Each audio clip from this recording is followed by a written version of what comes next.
The past 7 months were very, very intense and exhausting. Now I have 2 more months in this year to chill. It's the end of the year with Japanese New Year's and stuff. That's not gonna be very relaxed. So for this video, I don't want to do anything that's too big of a project. And I need something that kind of calms me down. And you know what? I haven't done a Kumihimo in such a long time since I have started. So, and I had promised you a video about how to do Kumihimo. Also, this is just me finding out how to braid and stuff for fun. And I'm not teaching you, just that you know. But you can use it as a tutorial, but I won't label it as a tutorial. Franz.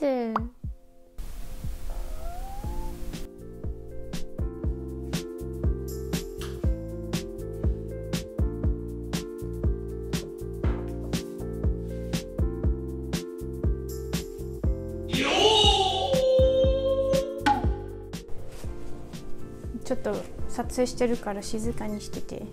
ちょっと今ここに来ないで。あっちもするから。すぐ終わるから。ちょっとあっちに行って。そんな早く帰ってくると思わなかったもん。I'm using this book for all my braids. It's also in English, so I guess I'm gonna put a link down below in case you're interested. Sometimes when I have the time for it, I'm searching the internet for more Kumihimo content, because of course this book, in my opinion, does not contain all the information that I want to have. In the beginning of this book, you have like a lot of different braid samples, like this. You can choose from there. My kumi dye of choice is maru dye, the round one, because it's easier to store. I actually would love to expand and do different kumi dyes as well, but you know, right now we're gonna stay the smallest we can and still create some cool stuff.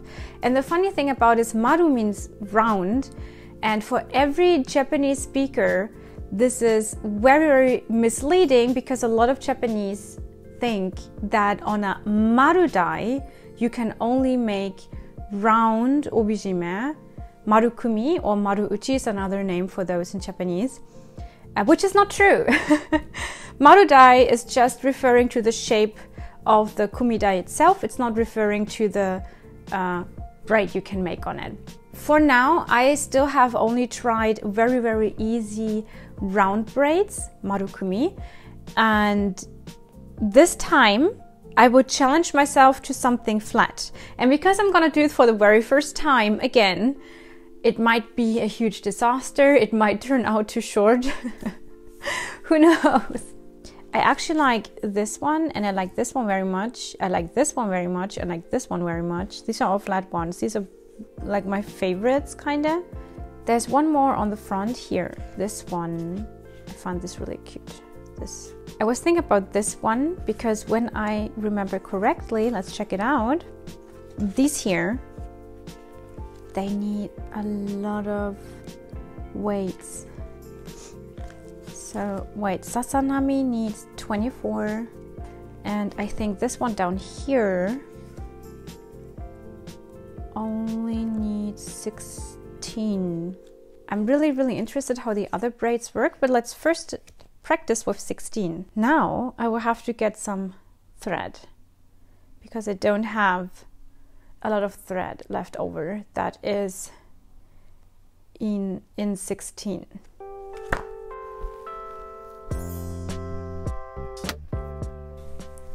Let's talk a tiny bit about the threads you can purchase. These are kind of my leftovers.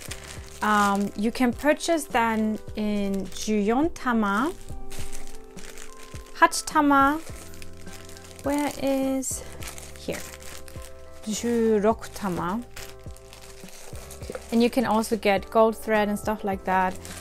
This tama basically just means how many threads are in one bundle. You can see here you have like these strands, and it depends on how many threads you have in one of these strings. That is the main difference. And you can just buy them here in Japan online. I buy them on Rakuten in a shop called Hirai, because the braid that I want to do is gonna use a 16. I will have to get more of these 16, and my leftovers here, they will have to wait for another day to come that I will use them.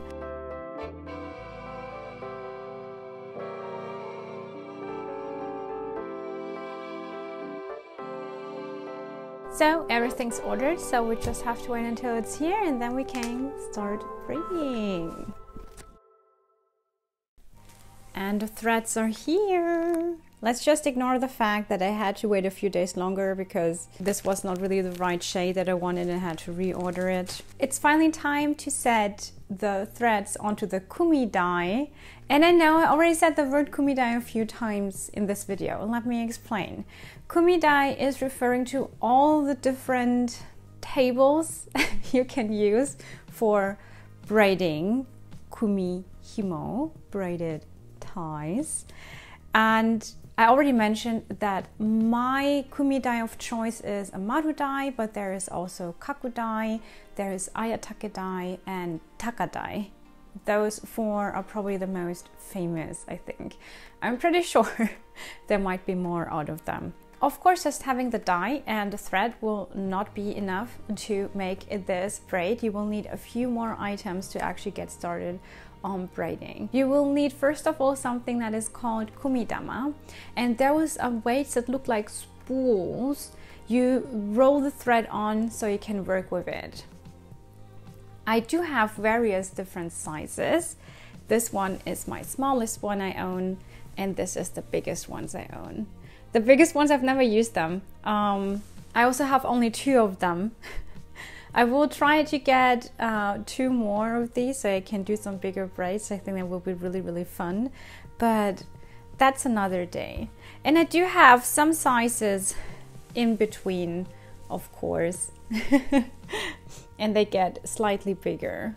With what you need, I do recommend going with the recommendation in the books because I have absolutely no idea what does make a difference. But I also can tell you, I've been doing several braids with kumidama that were probably not the right size, but it completely worked out. So don't ask me, seriously, don't. And then you will need some counterweights that usually look like these plates here. You will need several of them according to the braid, of course, according to how many kumidama you need to really weigh the braiding down so it actually goes downwards and not upwards, of course.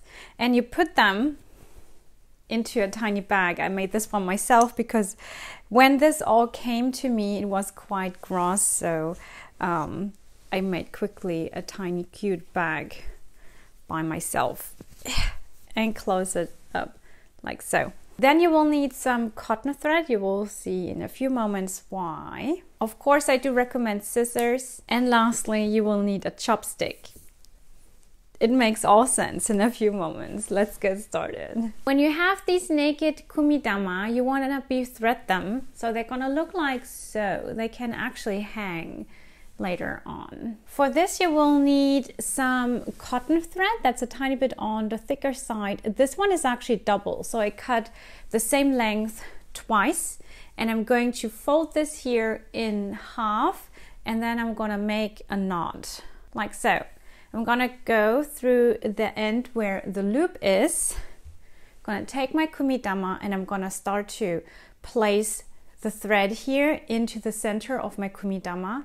I'm gonna start to wrap around once, sorry, don't involve this one, twice, and then a third time.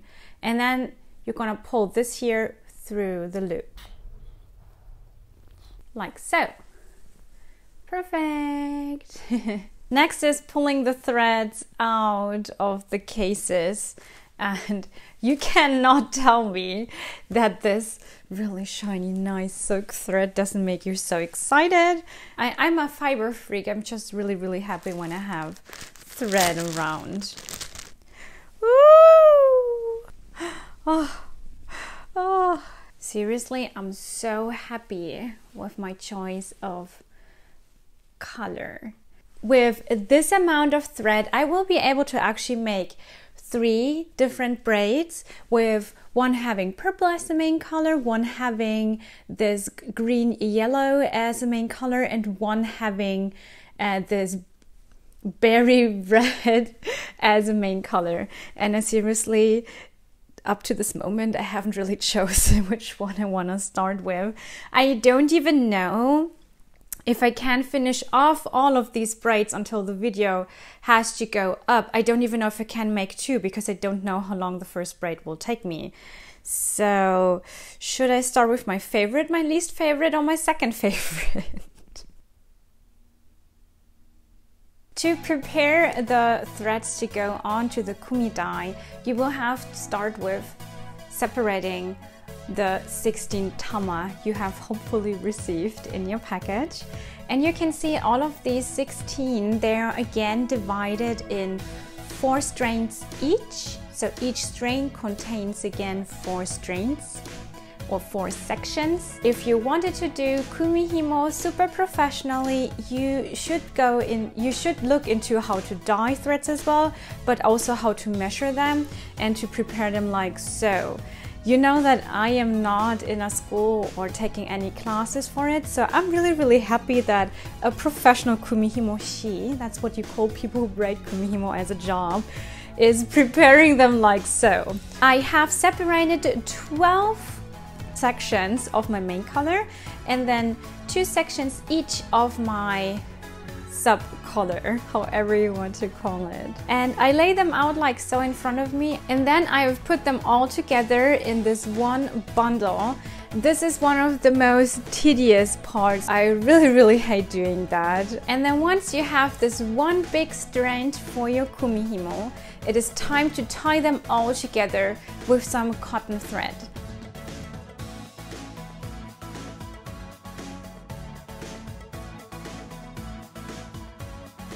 After you have cut the cotton thread, you have to keep the ends long enough, because about 2 centimeters from your first wrap, you're gonna do a second cotton wrap. I did the exact same way. And then it's time to put the thread through the hole of your maru dye, and you pull the chopstick through exactly between the 2 cotton threads you have tied on earlier. Now you can pull on it without pulling out your thread. It's so smart, isn't it? And now it's time to remove the twist of every single section.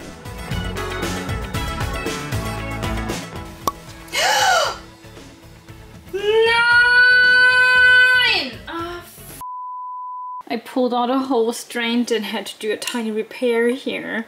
I was not pulling it apart again. I was just putting more cotton thread on. Let's hope it works out this time.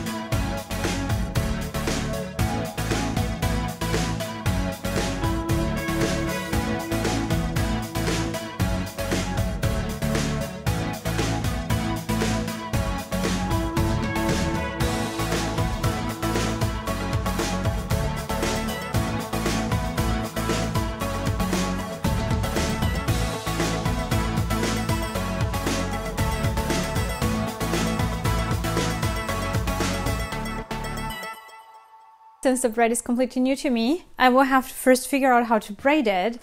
I will have to bring my book, and then let's see. And I'm also gonna bring you a tiny bit closer let's figure this out, shall we? So, oh no, I've set it up incorrectly. I have to fix that first. You have to move somewhere else. And then I need you going hopefully all under this here. Let's pass this below all the way over. That's probably the best it will go with me not having the right setup. Oh, okay, that's how they want me to place it. Like 2, 2. Yeah, that looks like a braid. Okay, guys, I will have to do this on my own for a second and I will check in with you. See you later.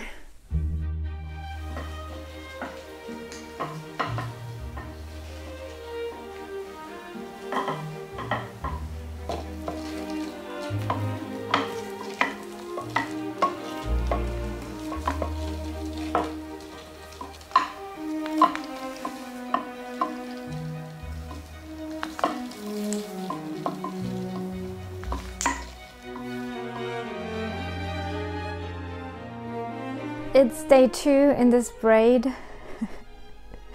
And yes, I'm not wearing a kimono. I actually have pulled up my yukata. It's still lying here.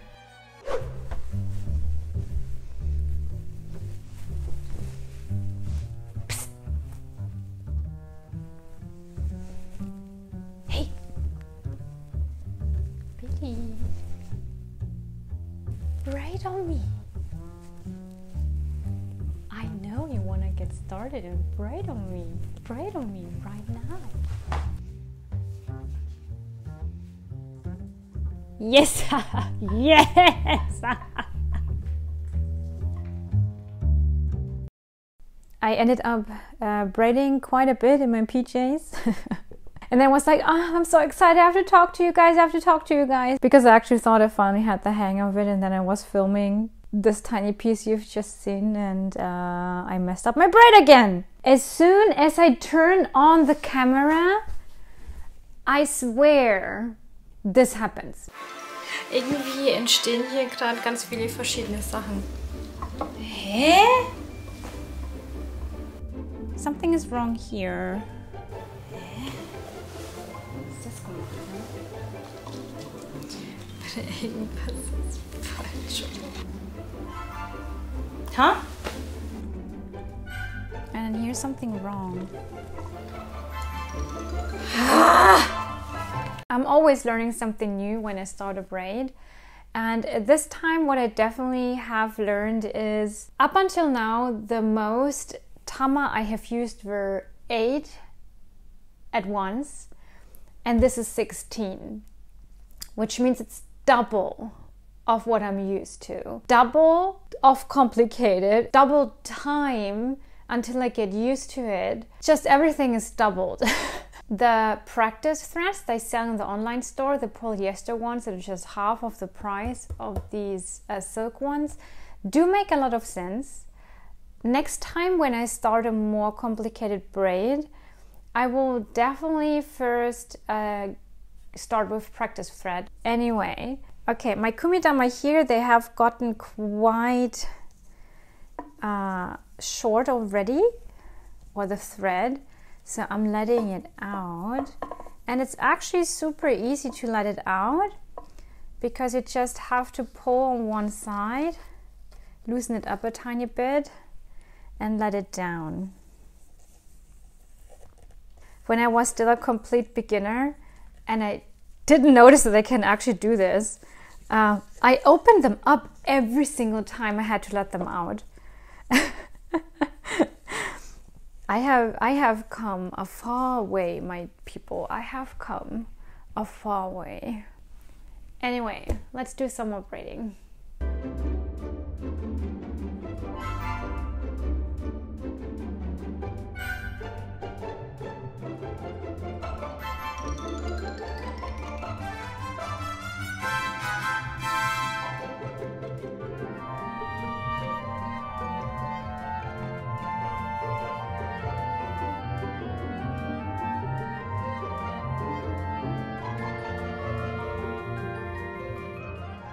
So I've braided to kind of a point where I want to show you something. So first of all, you can see this kind of braids into a tube. And after you have done one round all the way with your right hand to here, and then again back, you can actually squeeze it. That's what they say in the directions, to actually squeeze this down into a flat braid.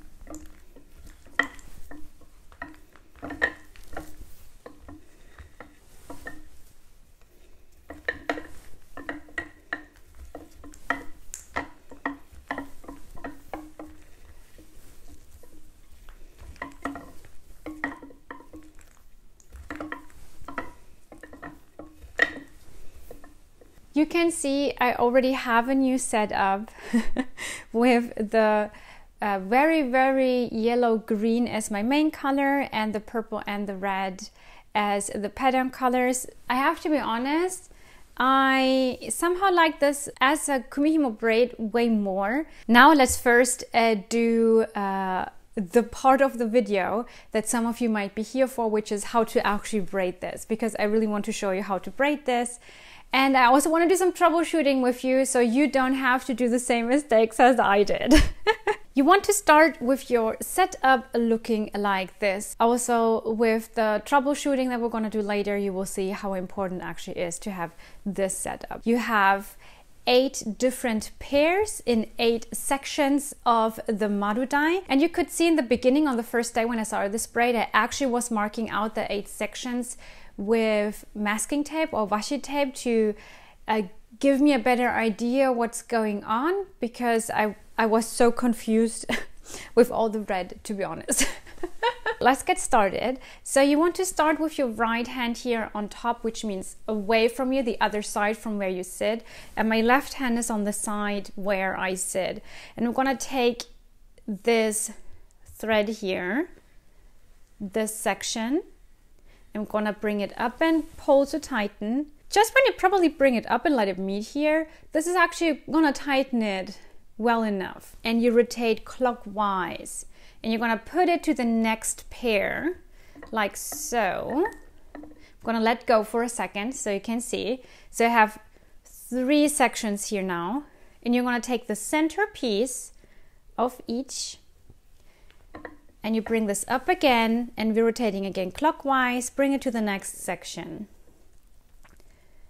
Like so. You're gonna again take the center piece, bring it up, and still rotating clockwise, put it to the next section, like so. Taking the center piece, bring it up, and put it to where you have started. Now your left hand should be on the other side and your right hand should be in front of you. And now we're working counterclockwise. We're going to keep the hands as they are. So you're going to grab, in this case, the purple thread, and we're going to lift it up. And now we're moving counterclockwise. You put it next to the next section. Going to take the center thread again, lift it up, put it next to the next section, take the center piece, lift it up, and again, next section. And again, lift it up, and put it back to where you have started. And this is how you repeat. We're gonna do one round a tiny bit faster. So you're gonna take right hand is away from you, left hand is in front of you. You're gonna take this section, lift it up clockwise to the next pair, lift the centerpiece up clockwise to the next pair, lift the centerpiece up clockwise to the next pair, lift the centerpiece up clockwise to the next pair. And then we're gonna do counterclockwise. So your left hand is now here on the side where you're not sitting. Right hand is right in front of you. And then you're gonna take this section here and we're gonna lift it up counterclockwise to the next section, lift up, counterclockwise to the next section, lift up, counterclockwise to the next section, lift up, counterclockwise to the next section. The braid itself, as you could see, is quite simple. It is, but here's some troubleshooting that I had issues with. Also, just keep in mind, I don't really have a good brain body left-right coordination that just adds up on everything when I learn something. Troubleshooting. Number one, instead of really lifting up to tighten, I just sometimes just put it straight to the side. Big mistake, because this lifting up here is gonna close up here every tiny crossing point nicely into the braid, so you really have to do this every single time. I also do recommend to do it with the same Japanese ikiyoi, like with the same swing or like the same strength every single time. I have gotten really nicely into a rhythm to really pull it every time at the same time. This is how it really turns out really nice and smooth. I of course do have some uneven parts here and there, but most of the time it's a really even braid already. I'm really proud of it. So it's really hard to just keep, really important to keep the same tension every single time when you pull. Another thing that I have done way too often is I took I'm gonna show it just with one. I took one of the sections, and instead of passing it to the next section, I jumped over it and did like this. And then I continued braiding like this. Big mistake, of course. Another mistake I have been doing very often is I took my thread, I lifted it nicely up, and then I brought it to the next section. And then instead of taking the centerpiece, I accidentally took this thread, which you should not move around. This should just stay where it is. I always said I have a very bad left and right coordination. So instead of going with both hands like this and then the other way like this, my left hand sometimes wants to go towards my right hand, so it goes like this. And my left hand only does it once and then it's fine again, which means but some crossing point here is wrong, so I have to figure out what is wrong there. Another mistake I had been doing a lot was I took this braid here, I'm gonna open this up a tiny bit so you can see. I took this section here and instead of putting it next to the pair, I put it between the pair. And then even worse, I took this section and moved on braiding. Just be aware that this might happen too, and when you do the first few rounds, just be really aware of where you place your sections and what sections you grab.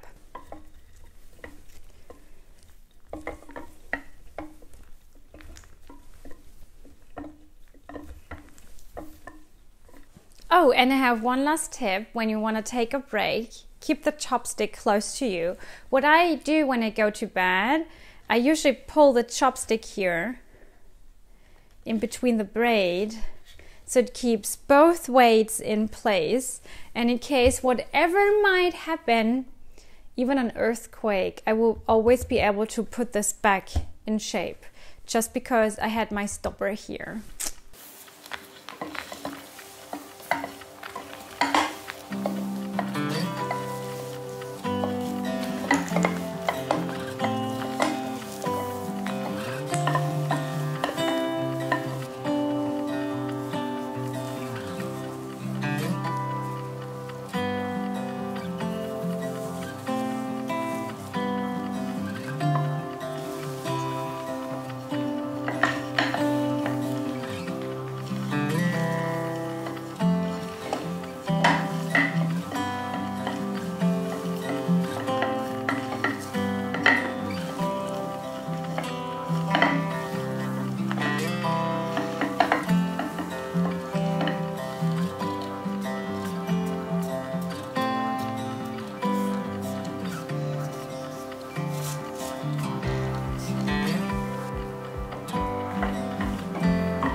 It's a few days later and the braid is finished. I'm really happy with how this second braid turned out, and now it is time to take it off the kumi dye, and here's how you do it.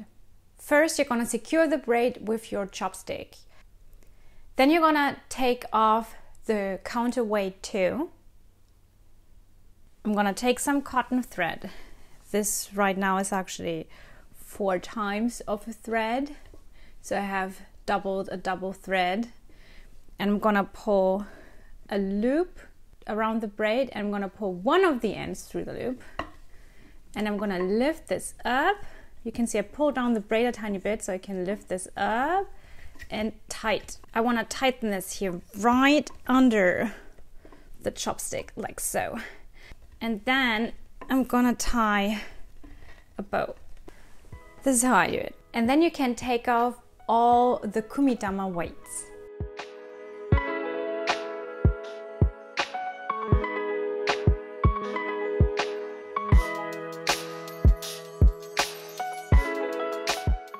Once your braid is off the kumi dye, you can do the tassels. And they're kind of fun, but I'm not good at it. I'm pretty sure there is better techniques how to wrap and tie and divide, and you will see, but don't quote me on anything. This is just how I amateurly try to do it. There are 2 types of tassels. These are already finished here. This is my first braid. Ignore the wonkiness, please. These tassels here don't have any more thread added into it. This is what I have left over from my first braid, and this is what I still have left over from this braid. And you can use these leftovers for the tassels. Because I'm probably not gonna wear this, I have a cute idea what I'm gonna do with my first braid. I thought, let's just not add anything into it and keep them as they are. If you want to keep them as they are, just do the following steps without adding further thread into it. So first I want to get started with cutting this leftover here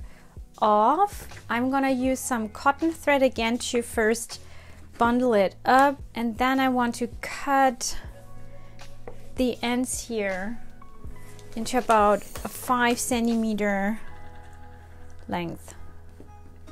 I'm not gonna be super accurate. I'm gonna probably chop them a tiny bit more nicely later, so I'm going to keep them a little bit longer. Looks good. And first what I want to do is I want to make the centerpiece I'm going to use. I'm so bad at this, you can tell. In case you're like, oh my god, this is horrible. It is. Just to stay sane with this. It's like when you work with satin, when you sew and you work with satin. Come on, satin is so annoying. So I'm just winging it with satin and then kind of cut it in place, you know. I also want to add some gold in here. I still have gold threads leftovers. And I don't think I'm gonna use them. This is not real gold, by the way. For sure not. And what I'm gonna do now is I'm just gonna take some here of the leftovers, try to center it, and then I'm gonna tie it off. Okay, number 1, and then we're gonna do number 2. Okay, so these are prepared. I have this leftover. This came out of the braid when I was untangling it or untwisting it, and this is what I'm gonna use. I'm gonna thread this piece here through a needle, and then I'm gonna push the needle through my braid in the center, of course, trying to have this centered here under the cotton, and I'm not gonna pull it through, and then I will start to wrap under the cotton tape. And I really want to tighten this off, of course. And when you've done a few wraps, you can start to remove the cotton tape up a tiny bit, just to be able to wrap it really tight and nicely. And then I'm gonna push my needle through. I'm gonna pull the other side through. And I'm gonna push this back again through the center. And then I can take this from the needle and have to thread the needle again with the stuff I have on the other side here. And then I'm gonna push this through to the other side of the braid. Like so. And then it should look like this. So you have this here wrapped around with still these two ends coming out. I do recommend having them way longer than your tassels are so you can see what this is. You can hold it up like so, and then you have to divide the tassel on top here in two. And then you're going to do one of your prepared bundles. You place this in the center here, just here on top, and then you want to pull up your ends. That's why I told you to keep them way longer than anything else. These two, the long ones that you have wrapped and tied really tightly. Gonna do a few knots here on top, and then I'm gonna cut off the ends here on top. Again, keeping it just a tiny bit bigger. Yay! To finish off the tassels, you want to boil some water and then steam the ends of the tassels and comb them with a comb. By the way, I don't have a kettle, so I have to do it with a pot. If you have a kettle, even better, because the steam is gonna be way more concentrated. And tiny side note, this is also how you can revive tassels on very old obijime that are already kind of tangled up or not straight or not really nice anymore. This is how you fix it. I cannot really believe that I have finished 2 Kumihimo in 1 week. That's usually not the speed that I can go with, but they're done. At least one is really pretty. Both of them are tieable. On obijime, the ends is what you see. The center is hidden in your taiko, but the ends are actually peeking out. So when you mess up the beginning of your kumihimo, you either have to then make your peace with that this is gonna be a practice piece, or it's not gonna be a pretty piece, or that it will start over. One of those. Hand-braided kumihimo tie very differently than machine-braided kumihimo. You can definitely tell the difference. At least I can, by an instance, tell the difference. I personally find hand-braided kumihimo tie way easier and way nicer than actually machine-braided ones. Not that the machine-braided ones would make any issue, but hand-braided kumihimo with the feel when you tie them is just pure luxury to have. And if you wanna look into more hand-braided kumihimo or find some cool artists, I'm gonna link some down below, as well as the book I have been using in this video if you wanna read more, educate you further, or just wanna get some nice kumihimo spam. Thank you so much for watching. If you're new here and you feel like learning more from a professional kimono teacher about kimono, feel free to subscribe. I would be really happy to have you here. And now it's time for the final reveal.